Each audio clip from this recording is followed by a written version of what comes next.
Hello friends, कैसे हैं आप सब। Welcome back to our channel Law Era. हमने अब तक सेक्शन नंबर 83 को कवर आउट किया, जिसमें हमने अटैचमेंट ऑफ प्रॉपर्टी के बारे में पढ़ा था। आज हम चलेंगे उसी को कंटिन्यू करते हुए सेक्शन नंबर 84 पर। 84 हमको claim and objection of the attachment के बारे में बताता है। And now what is claim and objection of the attachment.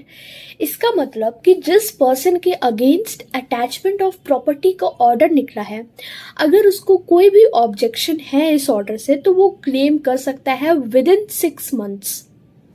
With in 6 months वो क्लेम कर सकता है अगर उस पर्सन को कोई भी ऑब्जेक्शन है तो। ठीक है, अब क्या है, Clement has an interest and that interest will not be liable to be attached। इसका क्या मतलब, सपोज कि मैं उस क्लेमेंट मतलब उस एक्यूज पर्सन, जिस पर्सन के अगेंस्ट में ऑर्डर निकला है अटैचमेंट ऑफ प्रॉपर्टी का, मैं उसकी प्रॉपर्टी ली हूं, उसने मुझे अपनी प्रॉपर्टी दी है एज अ मॉर्टगेज। ठीक है, तो वो जो उसने प्रॉपर्टी मुझे दी है, तो वो प्रॉपर्टी अटैचमेंट ऑफ प्रॉपर्टी पर लायबल नहीं होगी, के लिए रिस्पॉन्सिबल नहीं होगी। समझ रहे हैं, मतलब कि जो उस पर्सन ने, उस एक्यूज पर्सन ने मुझे जो प्रॉपर्टी दे रखी है एज अ मॉर्टगेज, तो वो प्रॉपर्टी अटैचमेंट ऑफ प्रॉपर्टी में नहीं आएगी, will not be liable to be attached. ठीक है, जो क्लेमेंट ने मुझे प्रॉपर्टी दे रखी है। ठीक है, तो दैट इज सेक्शन नंबर 83।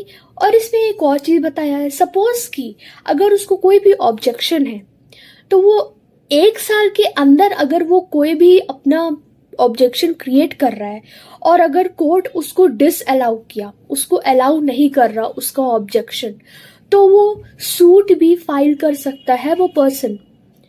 अगर 1 साल के अंदर उस क्लेमेंट को ऑब्जेक्शन हो रहा है और तब उस जो कोर्ट है वो डिसअलाउ कर रहा है उसको ऑब्जेक्शन, तो फिर वो सूट फाइल कर सकता है, वो पर्सन सूट फाइल कर सकता है इस चीज के लिए।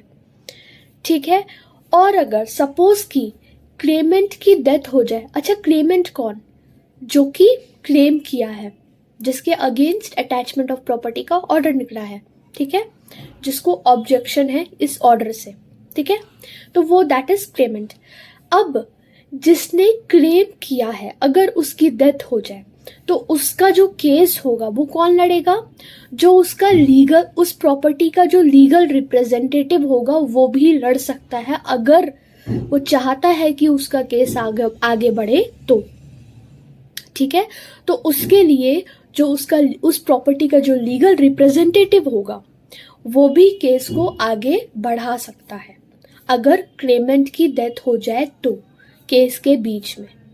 तो that is section number 83, I mean 84। ठीक है, दैट इज सेक्शन नंबर 84।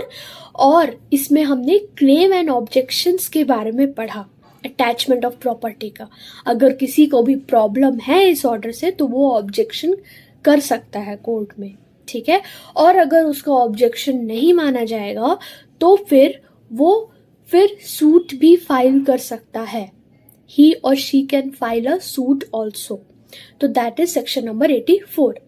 अब हम चलते हैं सेक्शन नंबर 85 में, release, sale and restoration of the attach property.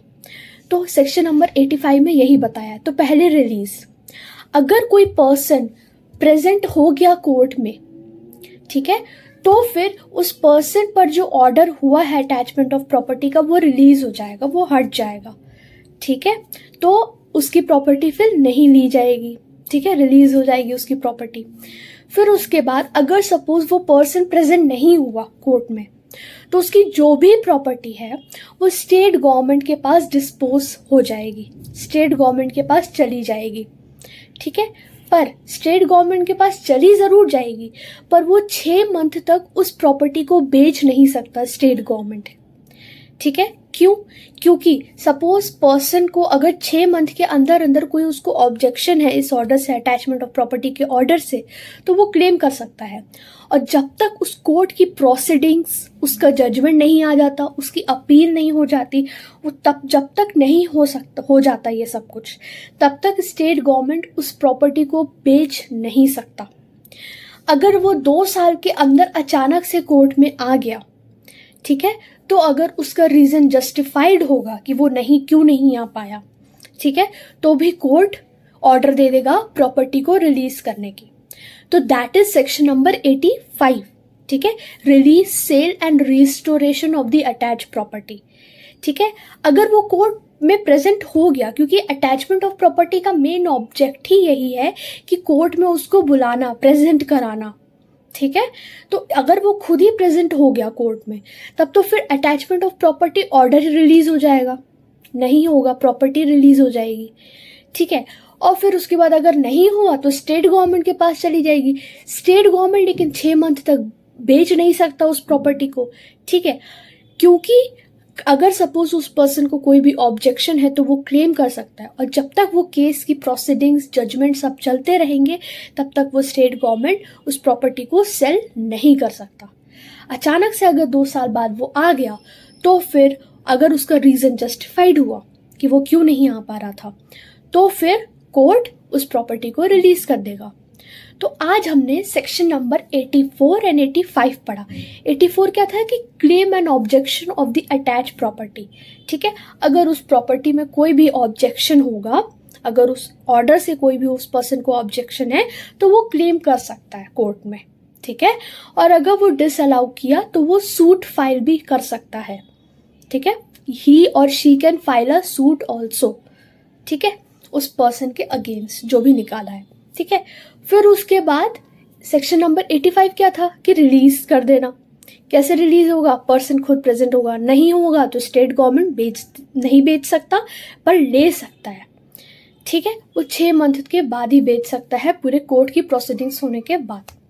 तो that is section number 84 and 85 of CRPC। तो अगर आपको मेरा वीडियोस पसंद आ रहा हो तो इसे please like, share, subscribe, comment करें और बेल आइकन भी प्रेस कर दें। एंड आई होप कि आपको ये वीडियो समझ में आया हो, बताने का तरीका अच्छा लगा हो। तो please support me and bell icon भी प्रेस कर दें।